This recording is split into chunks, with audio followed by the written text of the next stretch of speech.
Good morning बच्चों, कैसे हो आप सभी। मैं प्रीति बीपीएस आईटीटीआर की बीएड सेकेंड ईयर की स्टूडेंट। आज मैं आपके सामने जो हमने कहानी पढ़ी थी कल दुर्वा में पाठ 17 की मौत का पहाड़, तो उसका जो कुछ हिस्सा बच गया था उसके बारे में पढ़ेंगे। तो बच्चे एक बार रिवीजन कर लेते हैं। बच्चों, ये कहानी थी, एक राजा ने नियम बनाया हुआ था। उस राज्य में जिस भी माता पिता की 70 वर्ष की आयु हो जाएगी तो वे अपने माता पिता को पहाड़ों में छोड़कर आएंगे, क्योंकि राजा का मानना था कि 70 वर्ष होने के बाद बूढ़े हो जाते हैं और उनमें ना तो ताकत रहती और ना ही उनमें ज्ञान होता है। तो इस नियम का सभी को पालन करना अनिवार्य होता था। लेकिन दो भाई थे, चरो और अचीरो। ये दो भाई चाह रहे थे कि हम अपनी माता को अपने पास रखें। जब बच्चों पूर्णवासी का दिन था, उनकी माता ने उन्हें याद दिलाया कि बच्चों, आज मैं 70 साल की हो चुकी हूँ और राजा के नियम के अनुसार आप लोगों को मुझे छोड़कर आना होगा। लेकिन बच्चों, जब वे माँ को छोड़ आते हैं तो उनकी माँ रास्ते में सरकंडे छोड़ती जाती है ताकि आते वक्त उनके बच्चे जो हैं वे रास्ता भटके ना। जब पहाड़ पे से छोड़कर अपनी माँ को आते हैं वापस, तो वे रास्ता भटक जाते हैं और अपनी माँ को चिल्लाने लगते हैं। फिर अपनी माँ को वे लेके आ जाते हैं डोली में और कहते हैं कि माँ, अब हम तुम्हें कहीं नहीं जाने देंगे, चाहे राजा हमें कोई भी सजा दे, हम उसको भी मानने को तैयार हैं। तो चलिए बच्चों, आगे की कहानी पढ़ते हैं। एक दिन उस राज्य के राजा ने सभी परिवार के पुरुषों को बुलवाया। मैं कुछ काम बताऊंगा वो कि तुम सबको करने होंगे। जो लोग असफल रहेंगे उन पर भारी जुर्माना होगा। तो इचरो और चरो इस अनोखे काम को देखने लगे। तो पहला काम ये है कि राख की रस्सी बना कर लाओ। रस्सी, वो भी राख की। तो उन्होंने अपनी माँ को बताया कि माँ, चिरो और अचरे इस काम के बारे में बताने लगे। तो उनकी माँ ने कहा, अरे बड़ा आसान काम है, एक रस्सी लो, उस पर खूब नमक का पानी मिलाओ, फिर उसे एक पतरे पर रखो और आग लगा दो। रस्सी अपने आप राख बन जाएगी, पर नमक की वजह से वह बिखरेगी भी नहीं। तो अगले दिन दरबार में हम काम पूरा कर लाए राजा। अति उत्तम, तुम्हारे नाम क्या है? इचरो और चरो महाराज। बहुत खूब। और याद है ना, जो लोग ये काम नहीं कर पाए उन्हें जुर्माना भरना पड़ेगा। और बाकी सब गांव वालों ने जुर्माना भर दिया। अब दूसरा काम, एक शंख लाओ जिसके आसपास धागा पिरोया हुआ हो। ये काम भी उन्होंने बताया। फिर जब ये दूसरा काम राजा ने दिया तो ये बात भी उन्होंने, इस समस्या का भी हल सुम्मी के पास था। तो उन्होंने जब अपनी माँ को बताया तो माँ बोली, ये भी आसान है। पहला कदम यह है कि चींटी को पकड़ना, उसके पैर में धागा बांधकर उसे शंख के ऊपर छेद में से अंदर जाने देना। फिर शंख के मुंह पर कुछ चावल के दाने रखना। चावल के दानों से आकर्षित होकर चींटी शंख में से अपना रास्ता बनाकर निकलेगी तो धागा भी शंख के मुंह तक पहुंच जाएगा। और राजा की खुशी की सीमा नहीं रही। दूसरे गांव वालों को दोबारा जुर्माना भरना पड़ा। तीसरा काम ये था, बांस के टुकड़ों में जड़ और तनी की ओर से के सिरों को पहचानना। सुम्मी के उत्तर को दरबार में प्रयोग करके दिखाया गया।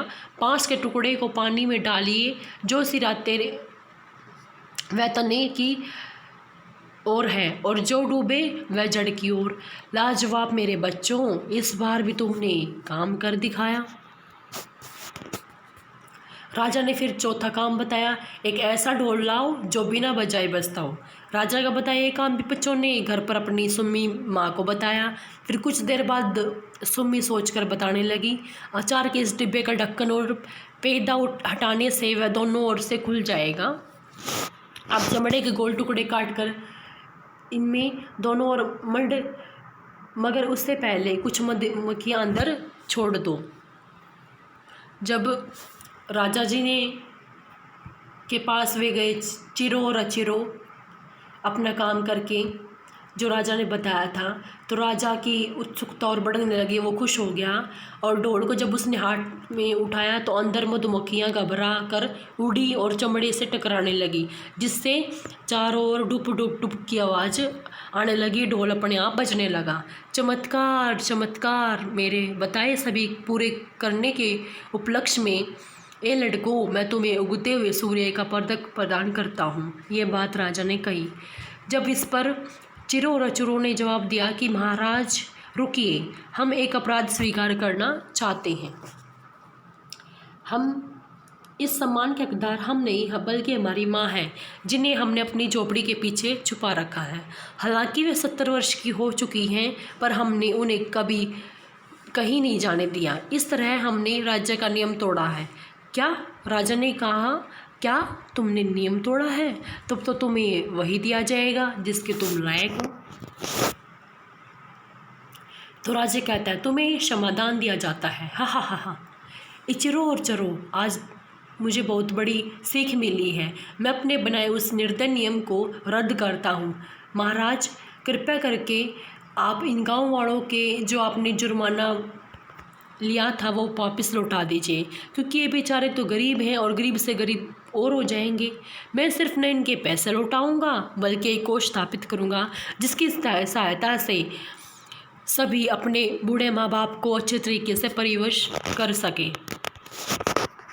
और जल्दी दरबार में सुम्मी तुम्हारी सूझबूझ और समझदारी के लिए और जो ममता तुमने अपने बच्चों को दी है, इसके लिए मैं तुम्हारा सम्मान करता हूँ। और राजा ने, अब से तुम और तुम्हारे ये लड़की मेरी शाही सलाहकार होंगे। शाही सलाहकार यानी जब भी कोई कार्य होता है, राजा को कोई सलाह लेनी होती है तो उसके सलाहकार होते हैं जो राजा को सीख देते हैं कि आपको ये काम करना चाहिए या नहीं करना चाहिए। तो इसी प्रकार राजा ने सुम्मी को, उनके दोनों पुत्रों चिरो और अचिरो को राज्य का सलाहकार बना दिया, गाँव वालों का कर्जा माफ़ कर दिया। और उस दिन से वो जो मौत का पहाड़ है वो सूना पड़ गया, क्योंकि अब किसी भी बेटे को अपने माँ बाप को वहाँ छोड़ने नहीं जाना पड़ता था। तो बच्चों, इस पाठ से हमें यही सीख मिलती है, पहले तो हमें अपने माता पिता का आदर करना चाहिए, उनकी बातों का बुरा नहीं मानना चाहिए। अगर हमें वो डांटते हैं या फिर हमें कोई भी सीख देते हैं, सलाह देते हैं, तो हमारे भले के लिए देते हैं, क्योंकि बच्चों उन पर वो जो दिन है वो जा चुके और उन्हें अच्छा बुरे का पता है, ज्ञान है बच्चों। इसके साथ साथ बच्चों, हमें कभी भी किसी की बहकाई में आके या फिर हमें अपने माँ बाप को बोझ नहीं समझना चाहिए। अगर देखा जाए बच्चों, हमारे माता पिता ने हमें पाल पोस कर इतना बड़ा किया है और अब जब उन पर बुढ़ापा आ गया, यानी अब वो बूढ़े हो चुके हैं, तो हमारी जिम्मेवारी बनती है, जिस तरीके से हमारे माँ बाप ने हमें पाला है उसी तरीके से हम भी उनकी जो है अच्छी सेवा करें। क्योंकि बच्चों, मेरा ये मानना है कि हम भगवान की पूजा करते हैं, करनी चाहिए, अच्छी बात होती है, लेकिन सबसे बड़ी जो पूजा है हमारे माता पिता की है।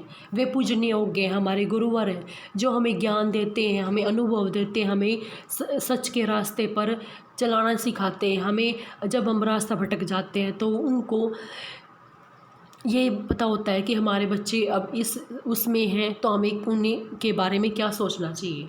अगर हम अपने बच्चों का भला सोचेंगे तो वो आगे अच्छा वो होगा, हमारा भी नाम रोशन होगा और हमारे बच्चों की भी तरक्की होगी। तो बच्चों, अब आप लोग स्कूल में पढ़ने आते हो तो आप लोगों का पढ़ाने का, एक शिक्षा का प्राप्त करने का यही उद्देश्य है बच्चों, कि आप हमेशा एक सम्मान से, रिस्पेक्ट से एक दूसरे की करें। दूसरी बात ये कि हमेशा अपने बड़ों की सेवा करें, उनकी आज्ञा का पालन करें। अगर भूल अनजाने में वो डांट भी देते हैं या पीट भी देते हैं तो उनकी बातों का बुरा नहीं मानना चाहिए, क्योंकि वो हमारे माता पिता हैं, उन्होंने हमें जन्म दिया है, हमें पाल पोस कर इतना बड़ा किया है। आशा करती हूँ बच्चों, आज की ये जो कहानी है इससे हमें जो सीख मिली है उस सीख को आप भी अपने जीवन में अपनाएंगे। धन्यवाद।